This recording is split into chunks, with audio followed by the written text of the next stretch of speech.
Hey, what's up everyone? Professor Danny and Alex. We haven't done a Jiu-Jitsu video for quite a while, so we thought we'd do something for you guys who watch our channel for Jiu-Jitsu techniques. And today we're gonna look at some guard passing, so check it out.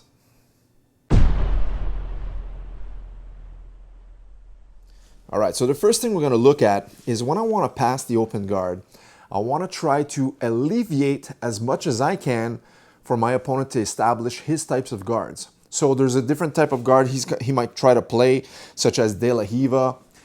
He might try to maybe put me into a spider guard position, foot on the bicep, even putting a lasso onto my arm as such, you know.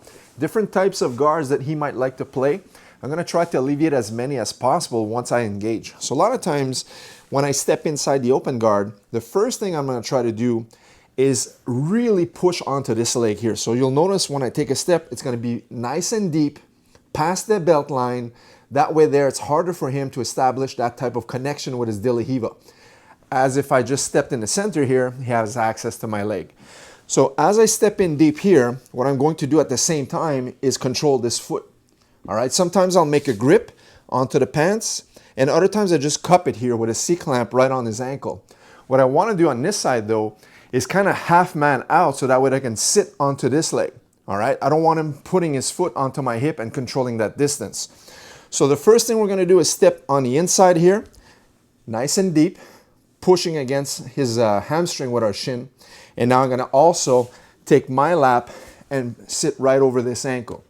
Now I've nullified his feet, and now it's hard for him to establish that distance, push me away, or even get grips to establish, let's say, spider guard, lasso guard, or even De La Riva. Now from this position now, a very easy pass to do is establish grips onto the knee on the far side leg right here. So I'm gonna cup right as such. And now on this side, I'm gonna go and grab his neck. So as I drop this knee towards his hip, I'm gonna club. And now from here, watch, as I sit, long step right out. And then from here, I've created my pass. Now, if we turn in this direction, once I've gotten out of the guard, it's important to keep controlling this leg. All right, so there's gonna be two things I wanna try to focus on. The first one is controlling this leg, because if I let go too fast, he's gonna be stepping and bridging. By keeping the leg up in the air temporarily, now it's harder for him to bridge. Now you might say, maybe he's gonna use this leg and try to bring it back inside the guard. Now it's easy to switch your grip. If he does so, I'll switch to this one now and control the bottom leg. And now I'll be able to establish my side control position. So one more time here, a little bit quicker. So I'm gonna step inside, also try to step over this foot. Now make a nice grip here where his knee, and I'm gonna drop this towards his body. At the same time, I'll cup his head. And now, long step to this side. And now, it's important also, I'll make sure that my shoulder, my elbow, and my wrist are aligned so that way there creates the tension needed here for the pass.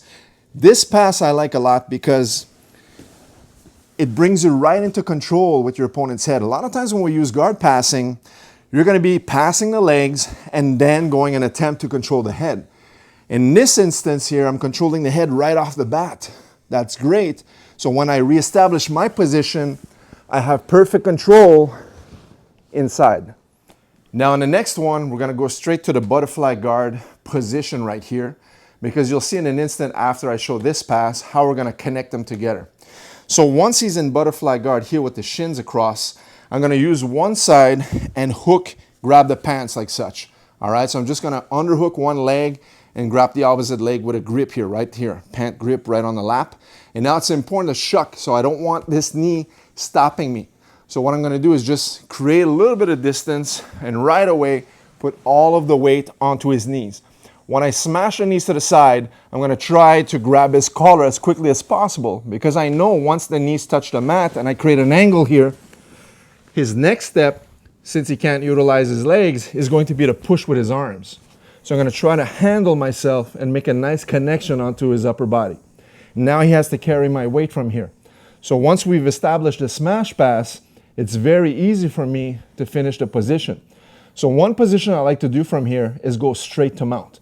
So once I'm in this position like this, I create a nice angle. You'll see there's a line right here from the knee to his armpit that I'm gonna follow. So there's an imaginary line right here that I'm going to slide my shin right to the armpit. Once I'm here, I can let go of the grip, cup the face, and from here, look, release, and slowly slide right into my mount position.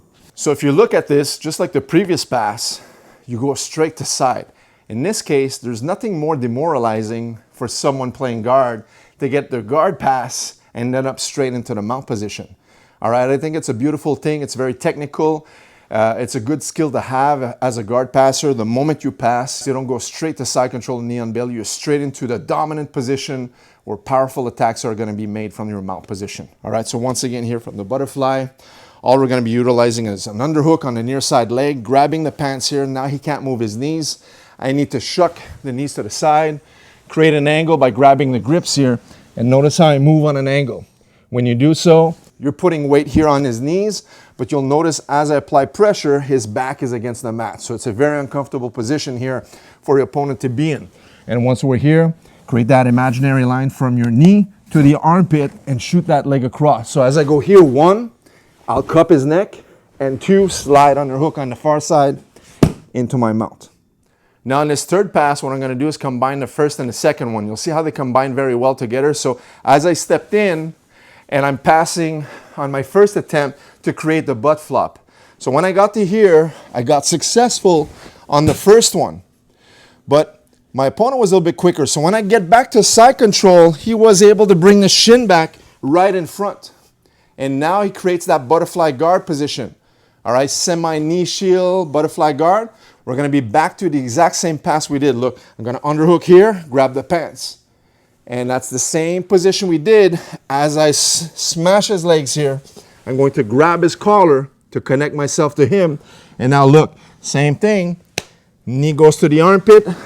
1, cup the neck, underhook, and slide right into your mount position. So one more time, as I step in deep, cross over the ankle, grab the pants. Long step here.